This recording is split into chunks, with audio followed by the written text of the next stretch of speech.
A Câmara Municipal de Altazes, por iniciativa da vereadora Sueli Lopes, realiza sessão especial no próximo dia 26, às 7 horas da noite, para conceder ao deputado estadual Sinésio Campos o título de cidadão de Altazes. O sistema de monitoramento de fronteiras foi tema de audiência pública no Senado Federal.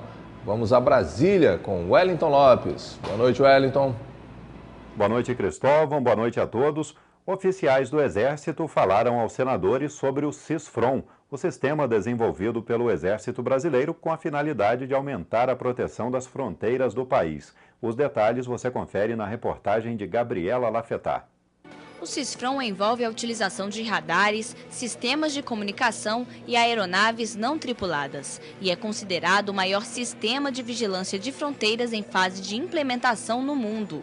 A nova tecnologia do Exército vai monitorar todos os 17 mil quilômetros que separam o Brasil de 11 países vizinhos. A expectativa é de que em 10 anos toda a faixa de fronteira esteja coberta. A região norte deve ser a última a ser atendida. A região norte, questão de comunicações, de dados, é muito mais difícil ainda. Então nós vamos chegar lá. Mas lá também a situação do crime transfronteiriço não é tão grave como é no Mato Grosso.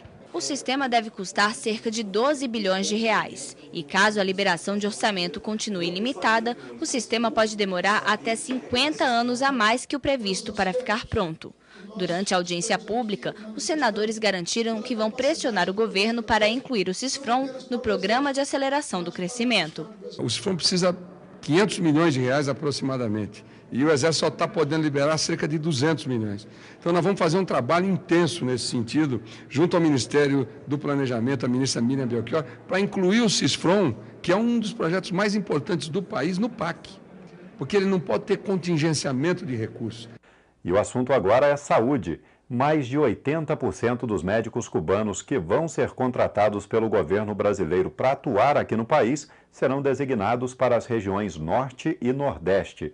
Os profissionais estrangeiros vão atender a demanda de 701 municípios que não foram escolhidos por nenhum médico na primeira chamada do programa Mais Médicos. O acordo entre os governos do Brasil e de Cuba prevê até o final do ano a chegada de 4 mil médicos cubanos. Na primeira etapa do convênio, vão desembarcar no país já no próximo final de semana 400 médicos. Nas cidades em que eles vão atender, as prefeituras vão ter que arcar com os custos de alimentação e moradia. Já os salários vão ser pagos pelo governo brasileiro, que vai repassar o valor ao governo de Cuba, que, por sua vez, vai efetuar o pagamento aos médicos.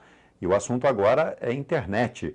No primeiro trimestre deste ano, mais 364 municípios passaram a ser atendidos pela banda larga popular. A maioria está situada nas cidades do norte e do nordeste do país. A oferta do serviço é resultado de um acordo celebrado entre o Ministério das Comunicações e as concessionárias de telefonia em 2011. Mais de 3.200 municípios brasileiros já estão sendo beneficiados pela banda larga popular. Na região norte, 179 cidades já possuem o serviço. O Pará é o estado que possui o maior número de municípios atendidos. Em seguida, Tocantins. Em Rondônia, 14 cidades já têm a banda larga popular. No Acre, 10, Amapá, 8, no Amazonas e em Roraima, 3 municípios cada. Nos locais onde o serviço é oferecido, o pacote de acesso à internet com velocidade de 1 mega é comercializado pelo valor de R$ 35 por mês.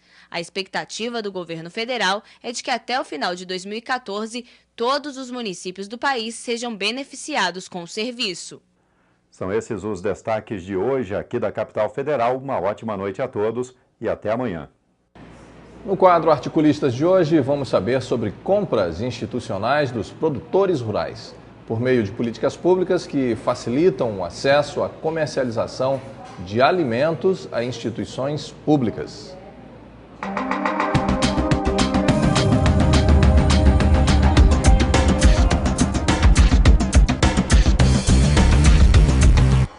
Olá, hoje nós iremos falar sobre compras institucionais, com o objetivo de apresentar as compras institucionais como instrumento para a inclusão produtiva da agricultura familiar.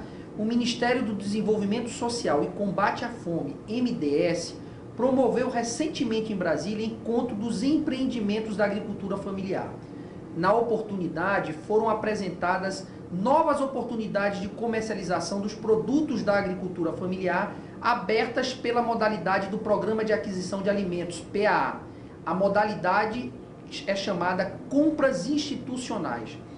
A novidade é que esta modalidade permite que estados, municípios e outros órgãos da União adquiram alimentos com recursos próprios e por dispensa de licitação, desde que diretamente dos agricultores familiares. A maior exigência é que os agricultores possam ter a declaração de aptidão ao PRONAF e à DAP, pois se trata de um programa nacional de fortalecimento da agricultura familiar, com limite de até R$ 8.000 por unidade familiar. A previsão orçamentária para o biênio 2013 e 2014 é da ordem de R$ 140 milhões, que serão investidos diretamente na aquisição de alimentos. O desafio sempre é fazer com que esses orçamentos sejam efetivamente executados e cheguem lá na ponta aos agricultores familiares, sobretudo se não tivermos agentes oficiais bancários, teremos grandes dificuldades. É isso, gente. Lembrando sempre que gente que coopera cresce e é mais feliz. Oferecimento Jornal do Comércio. O jornal que mais entende de economia e negócios no Amazonas. Confira os destaques do Jornal do Comércio desta sexta-feira. Indústria é obrigada a elevar preços por reflexo do dólar, enquanto numa parte do governo federal demonstra preocupação com a disparada do preço do dólar em relação ao real. O ministro de Desenvolvimento, Indústria e Comércio Exterior, Fernando Pimentel, tenta minimizar o problema, apontando vantagens para a indústria. Para o conselheiro executivo do Corecon Amazonas, Conselho Regional de Economia do Estado, economista José Laredo, a flutuação exagerada do câmbio já traz prejuízos para o setor produtivo, principalmente para as empresas que dependem de insumos importados, caso da maioria das fábricas instaladas no polo industrial de Manaus. A seguir, nossa reportagem especial da semana vai mostrar como está o sistema de saúde público em 5 estados amazônicos, a infraestrutura precária e a polêmica falta de médicos.